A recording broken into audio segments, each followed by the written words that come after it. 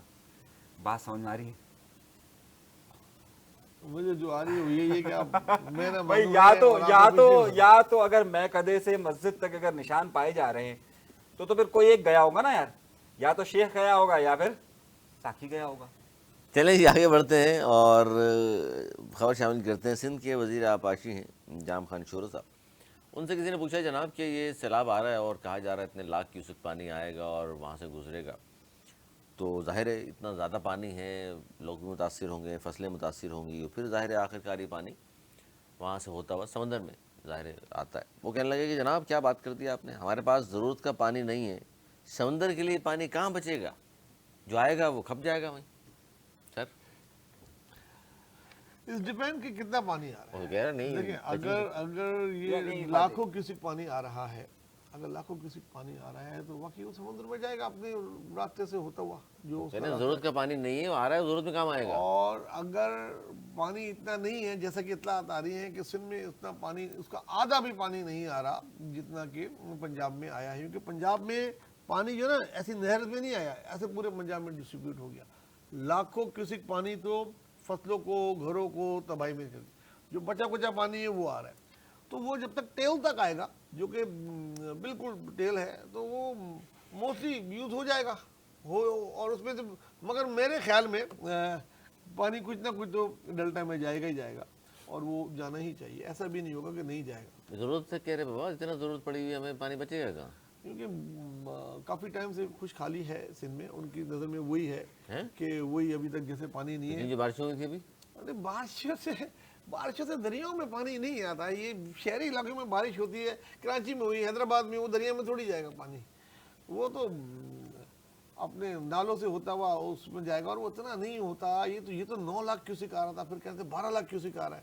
وہ تو پریشان تھے سکربرا سے کیسے گزرے گا، روڑی تک کیسے پہنچے گا. اور خدا نہ خاصا گدو براج پہ ہی ان کو مسئلہ اور تھا. اللہ کا شکر ہے آنے والی اطلاعات جو ہے وہ کافی اچھی ہیں کہ اتنا نہیں ہے کہ کسی بیراج کو ہمارے خطرہ ہے یا کوئی رائٹ یا لیفٹ کنال ٹوٹ سکتی ہے. باقی دیکھتے ہیں، ابھی آنے میں دن ہے، ابھی بارشوں کی بھی پیشن گوئی ہے، دیکھتے ہیں کتنی ہوتی ہے اور مزید کتنا انڈیا پانی چھوڑتا ہے. جمالو ابھی لیکن روڑی والے مونسون اپنے اختتام پہ ہے، خطرہ میرے خیال میں اتنا نہیں ہے اب سندھ میں. دیکھیے علی، سب سے پہلی بات تو یہ ہے کہ ہمارے محترم جناب وزیر آبپاشی کو حساب کتاب سے تھوڑا باہر نکلنا چاہیے. یہ جو ڈیلٹا میں پانی آتا ہے نا، یہ بدستور آ رہا ہوتا ہے. یہ آج اور کل کا فینومینا نہیں ہوتا کہ سیلاب آئے گا تو آئے گا. دریائے سندھ میں اس وقت بھی 2 لاکھ کیوسک پانی کا فلو بدستور بیرجوں پہ آ رہا ہوتا ہے پانی تو مسلسل. یہ مسلسل پانی جا رہا ہوتا ہے، اور ایسا نہیں ہے کہ دریا سندھ خشک پڑا ہوا ہے اور ڈیلٹا میں پانی ہی نہیں جا رہا. تو دوسری بات، جو دوسرا سوال جو تھا، دوسرا پارٹ یہ تھا کہ یہ جو خشک سالی میرے نوید بھائی نے عرض کی ہے، اچھا ہوا انہوں نے قحط سالی نہیں کہا، ورنہ میں تو سمجھتا تھا کہ شاید وہ قحط سالی کہہ دے. سندھ میں کون سی سالی کہا ہے آپ نے؟ گزشتہ تقریر نہیں، حقائق بیان کر رہا ہوں نا میں تو حقائق بیان کر رہا ہوں. اب مجھے یہ بات آپ بتائیے کہ جناب والا، یہاں پر خشک سالی، قحط سالی تو بہت دور کی بات ہے، خشک سالی اس وقت تھر میں بھی نہیں ہے. آپ کو معلوم ہے تھر جیسے ریگستان کے اندر بھی خشک سالی جسے اس موسم کے رسپیکٹ سے کہا جاتا ہے نہیں ہے. تو قحط سالی تو پھر بہت دور کی بات ہے کہ لوگ مر رہے ہوں اور قحط پڑا گیا ہو، ایسا پاسبل ہی نہیں ہے. اب آئیے کہ بھائی پانی اتنا آئے گا کہ جناب ہمارے پاس جو ہے وہ ہم اپنے ہماری ضرورت کا ہی پانی بابا پورا ہو جائے، بڑی بات ہے. دیکھیں سمندر میں کیوں جائے گا؟ یہی وجہ ہے کہ ان کی جو یہ کم سوچ ہے نا کہ مطلب سمندر میں تو پانی کو جانا ہی جانا ہے، ہر صورت میں ہی جانا ہے. ضروری ہوتا ہے جانا. دیکھیے جتنے بند اور جتنی ندیاں، جتنی تاکہ سمندر چڑھ کے نہ آ جائے مزید زمین. دیکھیں اگر آپ کا وہ تو جا ہی رہا ہوتا ہے نا، اگر وہ نہیں جائے گا تو یہ سیموتھور آپ نے سنا ہوگا کہ سیموتھور ہو جاتی ہے، باہر آ جائے گا. ٹھیک ہے، کیونکہ جب وہ پانی نہیں آتا تو سمندر کا فلو ادھر آ جاتا ہے اور وہ جگہ جو ہے وہ پھر خراب ہو جاتی ہے. کیٹی بندر ہے کون سی ہے وہ؟ ادھر جو ہے بہت جگہ ہے، آپ بدین چلے جائیں، ٹھٹا چلے جائیں، آپ کو بہت ساری زمین ایسی ملے گی کہ پانی کا یہ سسٹم نہیں ہو رہا نا، جو پانی دریا سے سمندر میں نہیں جا رہا، اس کی وجہ سے وہاں نہ صرف سیموتھور ہے بلکہ بہت خراب ہے ادھر. مطلب کوئی فصل بھی نہیں ہو سکتی، زمین بالکل بنجر ہو گئی ہوئی ہے. بہت ساری ایسی جگہیں ہیں وہ ہیں. باقی یہ پانی جاتا رہے آتا رہے تو پھر یہ چیز نہیں ہوگی. انہوں نے کیا, ہم نے دیکھا ہے ہم جاتے رہتے ہیں, آپ یقین مانیں میں ایسی فزکس اور ایسی جغرافی سن رہا ہوں, ایسی جیولوجی سن رہا ہوں کہ میری خود سر سے اوپر سے گزر رہی ہے. وزیر موصوف سے لے کے لگتا ہے سارے جیالے جو ہے, آخری بار گڈو برا سے کب گزرے ہیں سارے اس مونسون سے پہلے, علی اس مونسون سے پہلے ادھر میں نے ایسے مٹی اڑتے دیکھی ہے یار, کشتی کیا چلتی ہے مٹی اڑتے دیکھی ہے, وہ گڑا گاڑی اور وہ یہ گڈو برات کے نیچے سے آپ گزر کے دیکھتے ہو تو کہاں پانی چھوٹا چھوٹا پانی کہیں یہاں کھڑا ہوا ہے کہیں وہاں کھڑا ہوا ہے, جہاں ابھی ہے اس مونسون سے پہلے کی بات کرو نہیں آتا ہے پانی, ٹیل تک نہیں آتا ہے, وہی تو جھگڑا ہے یار. گڈو ٹیل پہ تھوڑی ہے, نہیں گڈو کے بھائی میں ٹیل پہ تو کوٹری کی آپ بات کریں تو سمجھ میں کوٹری آتا تک ہے. تو آ جائے تو بھائی بات ہی کیا ہے, ادھر اتنا ہوتا ہے. آپ بات کر رہے ہیں گڈو کوٹری پہ, سے 2 لاکھ کیسے گزر رہا ہے ابھی, ابھی ہے نا اس مونسون سے پہلے کی بات کر رہا ہوں. اگر آپ چلے جاتے اس سردیوں میں بارشیں نہیں ہوئی ہیں, اس سے بڑا ابھی تو آپ کہتے ہیں بارشوں سے پانی کا کوئی تعلق نہیں. ارے بھائی جو تھوڑا بہت بھی آ جاتا ہے ادھر سے اڑ کے دریاؤں میں نالوں میں, وہ بھی نہیں تھا, برا حال تھا. اس میں ہنسی مذاق کی بات نہیں ہے. آپ گوگل سے لے لیں, آپ گوگل سے دیکھ لیں. میں جیالوں کی جغرافی کو سمجھنے کی کوشش کر رہا ہوں. کبھی وہ کہتے ہیں کہ ہمارے پاس پانی اتنا آ رہا ہے کہ جناب ہمارے پاس اس کو سنبھالنے کی گنجائش نہیں ہوگی, کبھی کہہ رہے ہیں کہ ہمارے پاس پانی نہیں ہے, کبھی کہہ رہا ہے کہ ہماری ضرورت ہے, کبھی کہتے ہیں کہ ڈیلٹا میں پانی جانا چاہیے, کبھی کہتے ہیں ڈیلٹا میں پانی کیسے جائے, ہمیں ضرورت ہے. میں ایک سائنسی ان کی نہیں سمجھ پاتا ہوں کہ ایک طرف تو کھڑے ہو جائیں کہ ان کا موقف کیا ہے. میں صرف یہ عرض کرنا چاہ رہا ہوں کہ کبھی آپ کہتے ہیں کہ ہمیں ڈیلٹا میں پانی ضرور چاہیے, جانا چاہیے, کبھی کہتے ہیں کہ ہم ڈیلٹا کو چھوڑو. یہ اپر سندھ اور لوور سندھ کی جو سیاست ہے نا, کہ وہ اپر سندھ والا کہتا ہے کہ بھائی مجھے تو پانی چاہیے ہی چاہیے, نیچے جائے ہی نہ جائے.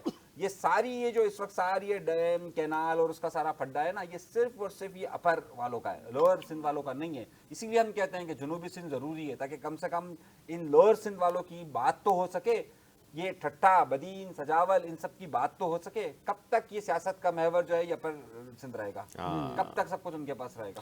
اچھا جی آگے بڑھتے ہیں, کوئی خبر شامل کرتے ہیں. اور خبر یہ ہے کہ سنی تحت کونسل کے 25 ارکان نے تاحال قائمہ کمیٹیوں سے استعفے نہیں دیے, جبکہ بیرسٹر گوہر صاحب فرما چکے کہ ہم نے سب کو کہہ دیا استعفے دے دیں استعفے دے دیں, اور جنہوں نے نہیں دیے اس میں شیخ عبدالمروت بھی ہیں, اس میں محمد عاطف صاحب بھی ہیں, شیر ارباب علی بھی ہیں, عبدالشاہی صاحب ہیں, محمد سعد اللہ, دیگر نام بہت سارے نام ہیں جنہوں نے استعفے ابھی تک نہیں دیے. بانی پی ٹی آئی کی ہدایت پر 52 ارکان قومی اسمبلی قائمہ کمیٹیز مستعفی ہو چکے ہیں, اور لیکن یہ 25 ابھی بھی نہیں ہوئے. یہ کیا لگتا ہے, یہ جان بوجھ کے نہیں ہو رہے, یا پیغام سنا نہیں خان صاحب کا؟ پیغام تو کلیئر تھا, لاؤڈ تھا, اور 70 سے زیادہ کمیٹیاں ہیں جس کے ممبر تھے. 50-55 لوگوں نے استعفیٰ دیا ہے اور باقیوں نے نہیں دیا. اس سے یہ ظاہر ہوتی ہے کہ پی ٹی آئی کی کتنی گرپ ہے ان کے ایم این ایس پہ. ان کی گرپ نہیں ہے پوری طریقے سے پارٹی پہ, اور یہی چیز ہے, یہی تو ٹیسٹ ہوتا ہے کہ ان کے قائد نے بولا تو کتنا عمل ہوا. جو تھے قائد کے جانسار ان کے 52 کے 52 نے تو اسی دن ان کی تقریر ختم ہوتی 4-5 نے دے کے میڈیا میں دے دیا تھا. کرتے کرتے 50-55 لوگوں کی ہمارے پاس اطلاع کے دے چکے ہیں, اور جو 20-25 لوگوں نے نہیں دیے وہ صاف ظاہر ہو رہے ہیں وہ کون ہے. تو اس میں تو اندر رفٹ ہے. کیا کہیں گے نسیم صاحب, لگ رہا ہے کہ وہ دیں گے ہی نہیں, یا سر میں نے آپ سے ایک عرض کی تھی, آپ لوگوں نے میری بات کو اس وقت بھی کہا تھا, میں نے کہا بھائی کون سے استعفے, کون سی باتیں ہیں, یہ صرف اور صرف ایک پولیٹیکل سٹینڈ ہے. آپ یہ دیکھیے کل تک یہ کہہ رہے تھے کہ ہم اسمبلی باہر لگائیں گے, آج اسمبلی کے اندر بیٹھے تھے. مطلب ایک پولیٹیکل آپ کا ایک ٹرینڈ ہوتا ہے نا کہ جی میں اس جگہ پر کھڑا ہوا ہوں اور میں اس پر قائم رہوں گا. کل بھی وہیں اسمبلی کے اندر تھے, تھوڑا سیشن اسمبلی کے اندر لیتے ہیں, تھوڑا باہر آ کر جو ہے وہ کہتے ہیں یہ ہمارا اسپیکر ہے, یہ ڈپٹی اسپیکر ہے. دیکھیے یہ پریشر ڈیولپمنٹ کی موومنٹس ہوتی ہیں کہ کچھ جگہوں پر ہمیں بیک ہونا پڑتا ہے, کچھ جگہوں پر ہمیں پریشر دینا پڑتا ہے. یہ ایک پولیٹیکل اسٹینڈ ہے. آپ یہ نہ سمجھیں کہ کوئی انقلابی تبدیلیاں لانے کے لیے وہ یہ سارے کام کر رہے ہیں. میں پہلے دن سے یہ کہہ رہا ہوں اور میرا آج بھی موقف یہی ہے. اچھا جی, ایک اور خبر شامل کرتے ہیں, انٹرنیشنل خبر شامل کرتے ہیں. امریکی صدر ڈونلڈ ٹرمپ, انہوں نے یورپی ملکوں سے کہا ہے کہ یوکرین میں اگر آپ چاہتے ہیں کہ جنگ رکوا دی جائے تو روس سے ایندھن کی خریداری نہ کریں اور چین پر معاشی دباؤ بڑھائیں. وہ کہہ رہے ہیں جی چین سے اگر آپ دباؤ بڑھاتے ہیں اور رشیا سے اگر آپ نہیں خریدتے تو پھر تو جنگ رک سکتی ہے, ورنہ پھر آپ دیکھ لیں کیا ہوگا. دیکھیں یہ ان کی ایک سیاسی چال ہے اور وہ کر سکتے ہیں چال, لیکن بہت ساری یورپ کے ملکوں کے پاس چوائس ہی نہیں ہے. اور یہ کہا چوائس ہی نہیں ہے کہ وہ نہ انہوں نے خریدیں. کہا روس نے ایک سال میں یورپ کو ایندھن کی فروخت سے 1 ارب یورو ڈالر حاصل کر لیے. دیکھیں جب سے یوکرین کی وار شروع ہوئی ہے 200% سے زیادہ ادھر گیس کی قیمتیں بڑھ گئی ہیں اور لوگ ادھر بہت پریشان ہیں, لیکن چوائس نہیں ہے. امریکہ سے تو نہیں لے سکتے نا, چائنا سے تو نہیں لے سکتے, ان کے ساتھ ہی یہی لگتا ہے موسٹ گیس پرووائڈر یہ 2-3 ہی ملک ہیں جہاں پہ ہوتی ہے. تو وہ ان کے کہنے پہ تو یہ نہیں ہو سکتا کہ وہ لوگ بغیر گیس کے رہنے لگے اور وہ کرنے لگے. اور چائنا اتنا زیادہ یورپ میں تجارت میں چھا گیا ہے کہ اگر لوگ کہتے ہیں کہ اگر چائنا سے وہ بند کر دیں تو ان کے پاس پہننے کے کپڑے تک نہیں رہ جائیں گے. وہ ان کے پہننے کے کپڑوں سے لے کے گاڑی سے لے کے گھر کے سامان, پلیٹیں, کپ اور ابھی چھوٹے پنکھے تک سب چائنا سے آتے ہیں. تو یہ ان کو اچھا نہیں لگ رہا, ذاتی بات ہے, لیکن اس طرح جنگ نہیں رکے گی. جنگ رکنے کے لیے وہ اپنے دباؤ ڈالیں جیسے وہ ڈال لیں. کیا کہیں گے سندر صاحب؟ دیکھیے صورتحال جس طریقے سے تبدیل ہو رہی ہے, جو معاملات ہو رہے ہیں, یہ پوری دنیا کو دھمکیاں کیوں کہ جی رشیا سے یورپ کو کہہ دیا کہ آپ ایندھن نہ خریدیں ورنہ جنگ بند نہیں ہوگی یوکرین والی, اور آپ کو چاہیے کہ معاشی دباؤ بڑھائیں چائنا پر. پھر یوکرین کے حوالے سے ملاقات بھی کی رشین پیوٹن سے انہوں نے, اس کے باوجود جنگ تو اب تک نہیں رکی.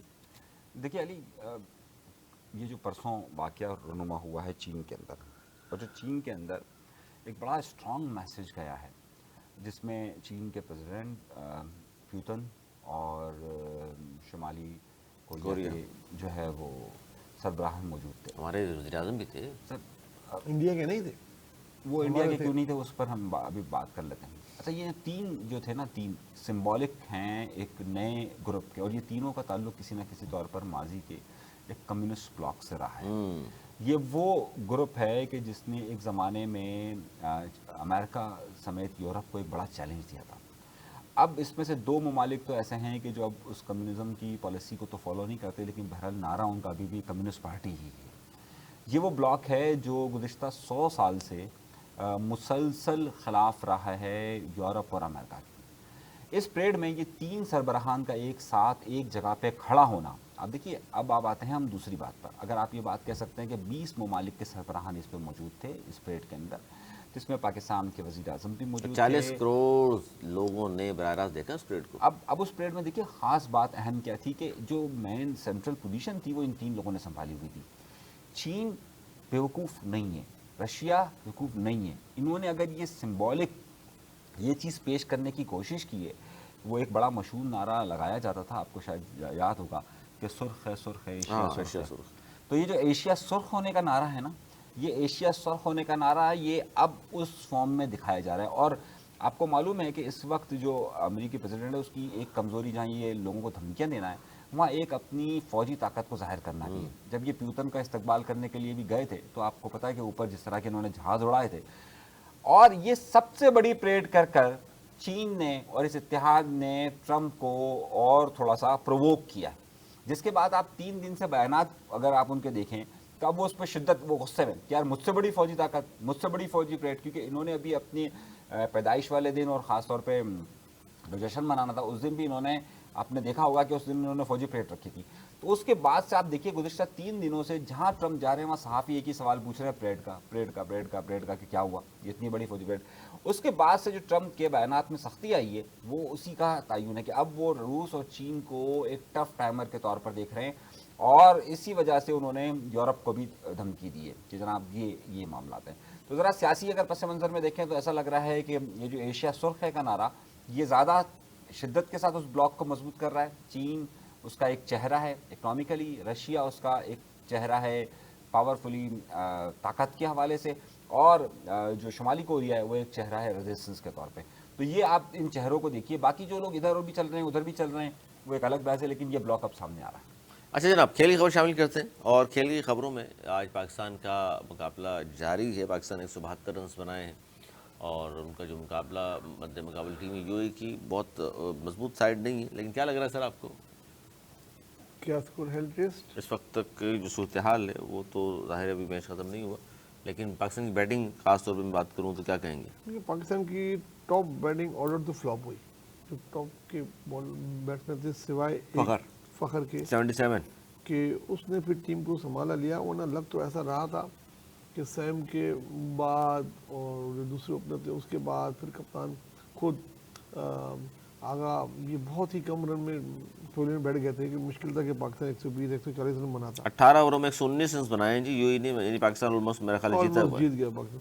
تو بہت کمزور 53 رنز چاہیے، 12 بال بتا رہے جیت گیا پاکستان. پاکستان یہ جیت گیا. فائنل ہے اس کا، فائنل پاکستان افغانستان کے درمیان ویسے ہی ڈیسائیڈڈ ہے، اور یہ بھی ایک پریکٹس میچ ہوگا. اصل چیز جو ہے ایشیا کپ ہے جس میں انڈیا کی ٹیم بھی شامل ہوگی، سری لنکا کی ٹیم شامل ہوگی، بنگلہ دیش کی ٹیم شامل ہوگی. یہ تینوں ٹیمیں مضبوط ہیں، اور اگر آپ اس میں دیکھیں جو اس وقت آئی سی سی کی لسٹ ہے، یہ تینوں ٹیمیں ہم سے اوپر ہیں. ہم خالی افغانستان اور ویسٹ انڈیز سے شاید اوپر ہیں، باقی تو ہمارا یہ حال ہو گیا ہے کہ مجھے بہت افسوس سے کہنا پڑ رہا ہے کہ پہلی بار اولمپک میں کرکٹ کو شامل کیا جا رہا ہے T20 کو، کہ ہم اس کے لیے کوالیفائی لسٹ میں ہوں گے بھی کہ نہیں. اگر ہم نے یہ ایشیا کپ نہیں جیتا اور ہم نے اپنی رینکنگ بہتر نہیں کی اولمپک سے پہلے تو ہم نہیں کریں گے. یہاں تو یہ اوپر سے ہمیں ورلڈ کپ کھیلنے کے لیے کوالیفائنگ راؤنڈ سے گزرنا پڑے گا پاکستان کی ٹیم کو. اس جگہ پہ بھی ہم آ رہے ہیں، ہم کہاں پہنچ گئے ہیں. اور جو ہے بس اس میں میں بار بار کہتا ہوں، دیکھیں جس کا جو کام ہے اس کو وہ کرنے دیں. ہمارے وزیر داخلہ بہت اچھے وزیر داخلہ ہوں گے، بہت اچھے صحافی ہوں گے، لیکن بہت اچھے کرکٹر نہیں ہیں، کرکٹ کو نہیں سمجھتے. کسی پروفیشنل کو پی سی بی کا چیف بنا دینا چاہیے. اگر آپ کو تھوڑی بہت بھی، یہ عوام کے دلوں کی دھڑکن ہے کرکٹ، پاکستان کے عوام کے دلوں میں بستی ہے کرکٹ. اور ہماری ٹیم اگر اولمپک کے لیے کوالیفائی نہیں کرے، ورلڈ کپ کے لیے کوالیفائی نہیں کرے، تو وہ دکھ آپ سمجھ نہیں سکتے جو ایک کرکٹ لور سمجھ سکتا ہے. اس کے لیے آپ کو ابھی سے کرنا پڑے گا، اپنے آپ کو ویک اپ کرنا پڑے گا. یہ ویک اپ کال ہے. بہرحال یہ جیت کو جیت نہیں ہے. دیکھیں افغانستان سے بھی جیت جائے گا پاکستان، ہو سکتا ہے، کوئی اس میں وہ نہیں ہے. لیکن آپ کا دیکھنا یہ ہے کہ آپ انڈیا سے کیسا کھیلتے ہیں. 14 ستمبر کو بڑا میچ ہے، اس کے بعد ایک اور میچ بھی ہوگا. آپ بنگلہ دیش سے کیسے کھیلتے ہیں. سری لنکا کی ٹیم ٹف ٹیم ہے، ابھی جیت کے آ رہی ہے وہاں پہ. وہ اس وقت ہمارا اصل امتحان ہوگا. جناب انیس منصوری صاحب، سارے سیمسٹر میں فیل ہو کر پھر آپ آخری پرچے میں کیسے پاس ہو سکتے ہیں، یہ میری آج تک بات سمجھ میں نہیں آئی ہے. لیکن خیر چلیے، پیوستہ رہ شجر سے امید باہر رکھ، تو رکھیے امید آپ جتنی رکھ سکتے ہیں. لیکن ظاہر ہے اگر آپ اس کو پانی بہتر طور پہ نہیں دے رہے، آپ اس کو صحیح کھاد نہیں دے رہے، تو آپ کو پھر شجر سے امیدیں کیوں لگا کر بیٹھے ہیں. آپ نہ لگائیں اس کو. اس وقت بھی یہ ٹیم کی جو صورتحال ہے وہ آپ کے سامنے موجود ہے. جہاں تک یہ بات ہے کہ جناب وہ پی سی بی کے سربراہ ایک صحافی ہیں، وہ اس کو صحافت کرنی چاہیے. تو ہمارے کون اپنا کام کرتا ہے؟ جس کا کام سیاست نہیں ہے وہ سیاست کرتا ہے، جس کا کام فیصلے سنانا نہیں وہ فیصلے سناتا ہے.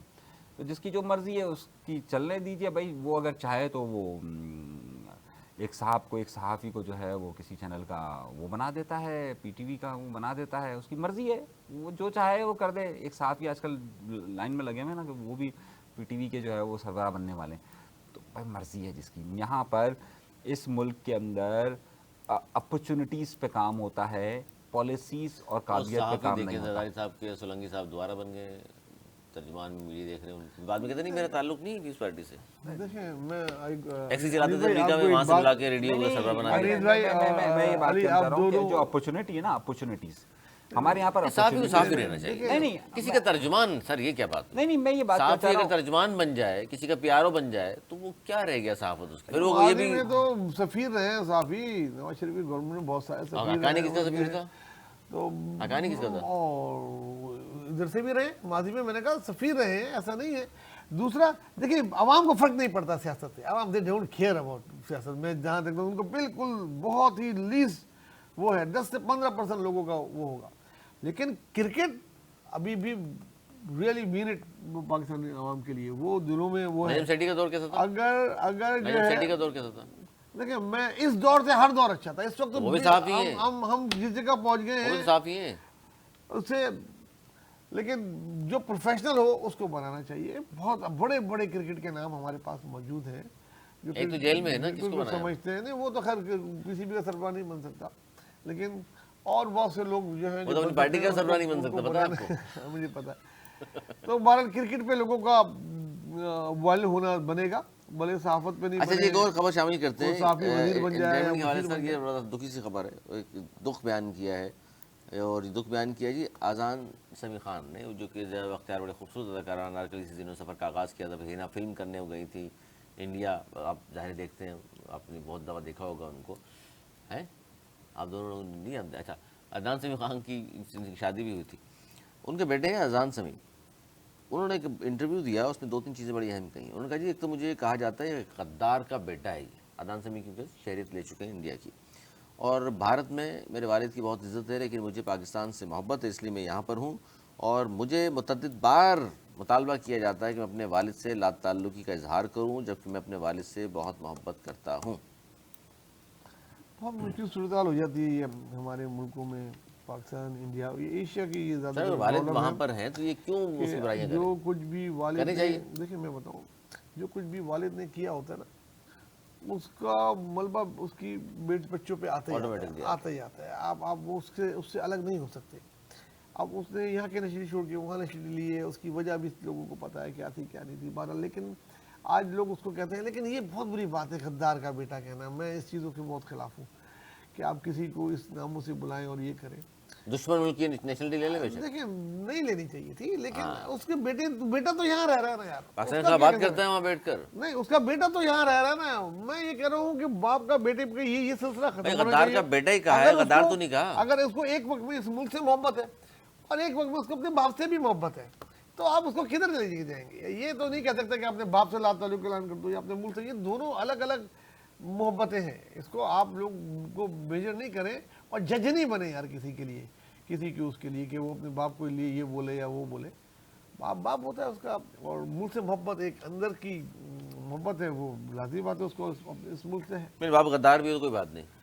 باپ غدار ہے تو باپ کو بولو نا غدار یار. اس کو غدار غدار کا کا بیٹا بیٹا تو کہا جائے گا بولنا، نا. چور ہے تو کوئی چور کا بیٹا. چور کا بیٹا. حالانکہ وہ چور بیچارہ وہ پڑھ لکھ کے کسی جاب کر رہا، لیکن اس پہ نام بہت، میں نے بچپن میں فلم دیکھی تھی میں نے انڈین میں، اس میں یہاں لکھ دیا تھا کسی بچے کو.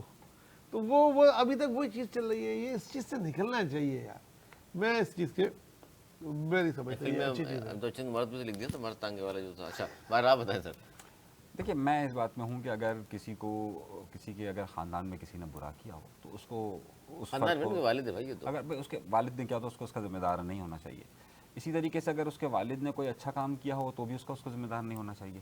جناب. اور یہ جو وراثت میں جو ہے نا، سمجھ رہے نا بات آپ؟ یار آپ جو ہے میں اس میں یہ سمجھتا ہوں کہ وراثت میں اچھائی اور برائی. آپ نے دوسری کی بات کر کے جو بحث چھیڑ دی ہے میں کہ اچھا کام کیا ہو تو پھر اس کے بیٹے کا میں وہ نہیں کہنا چاہتا. میں کہتا وراثت میں اچھائی یا برائی دونوں منتقل نہیں ہونی چاہیے. مطلب وراثت کا مطلب یہ ہے کہ وہ شخص کی اپنی ذاتی حیثیت ایک ہونی چاہیے. نہیں، اس سے یہ مطالبہ کرنا کہ تمہارے والد غدار ہیں، اس کے اظہار لا تعلقی کرو اور اس کو برا بھلا کہو. نہیں میں وہی کہہ رہا ظاہر ہوں. غلط ہے تو یہ صحیح ہے. میں وہی کہہ رہا ہوں نا، وراثت میں اچھائی اور برائی دونوں منتقل نہیں ہونی چاہیے.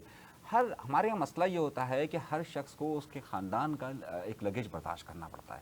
ہر شخص کو اپنی ایک انڈیویجول حیثیت میں آگے آنا چاہیے، چاہے وہ اچھائی ہو یا برائی ہو. اس سے اس کی شخصیت مر جاتی ہے، اور شخصیت کا قتل ہمارے یہاں پر ہم اس کو محسوس نہیں کرتے، لیکن ہم وہ بننا کچھ اور چاہ رہا ہوتا ہے، ہم اس کو بنا کچھ اور دیتے ہیں. وہ کرنا کچھ اور چاہ رہا ہوتا ہے، ہم اس سے کروا کچھ اور لیتے ہیں. کچھ لوگ جو ہے وہ ڈاکٹر نہیں بننا چاہتے، لیکن ہمارے ہاں اس کو کہا جاتا ہے کہ تیرا باپ ڈاکٹر تھا تو تجھے بھی ڈاکٹر بننا ہے، اس کو اس طرف لے کے چلا جاتا ہے. یہاں پر ہمارے ہاں کوئی فوجی نہیں بننا چاہتا، اس کو کہتا ہے بھائی تیرے ابا فوجی تھے تجھے بھی فوجی، تیرا والد جج تھا تجھے وکیل بننا ہے. ایک اچھائی اور برائی ہر طرح سے ٹرانسفر ہوتی ہے. اور کچھ لوگ ایسے ہوتے ہیں کہ جو بالکل اپنی زندگی کو خلوت میں گزارنا چاہتے ہیں، لیکن اس کو کہتے ہیں تیرا باپ اتنا بڑا نام تھا تو کیوں نہیں کر رہا بھائی، ہاتھ چومنا اس کے لوگ شروع کر دیتے ہیں. تو ایک پرسنل لائف ہونی چاہیے. اور اگر اس میں ایک مثال دوں تو چلیں دے دیں، وہ منتظر ہے. میں یہ سمجھتا ہوں کہ یہ انیل بھائی نے صحیح بات کی ہے، لیکن اس کا اطلاق جو ہے نا وہ پالیٹکس میں نہیں ہوتا. یا میں نے پالیٹکس کا ذکر ہی نہیں، مثال وہی آنے والی تھی. میں نے پالیٹکس کا ذکر ہی پالیٹکس میں نہیں. اتنا نہیں ہوتا کہ پالیٹکس میں اگر باپ دادا نے کچھ کیا ہے تو اس کی لیگیسی کا فائدہ اٹھائے گا. اچھا سر، ایک باپ دادا نے خراب کیا تو اس کا بھی اس کو نقصان ہوگا. جاتے جاتے ایک اور خبر شامل کر لیں. بھارت کی بڑی معروف اداکارہ ہیں، انہوں نے ساتھی اداکار کی جانب سے نامناسب انداز پر چھونے پر انڈسٹری چھوڑنے کا اعلان کر دیا. سر آپ تجربہ کار ہیں ان چیزوں میں بہت زیادہ، آپ مجھے بتائیے کہ نامناسب انداز کیا ہوتا ہے؟ یار میں تو جب بھی فلم دیکھتا ہوں کوئی ہیرو ہیروئن کوئی رومانٹک سین کر رہے ہوتے ہیں تو وہ مناسب طریقے سے پکڑ کے تو نہیں کرتے نا. میں تو یہ حیران ہوں کہ وہ کون سا سین ہے جس میں انہوں نے نامناسب طریقے سے پکڑا. آپ نامناسب انداز سے چھوا کیوں؟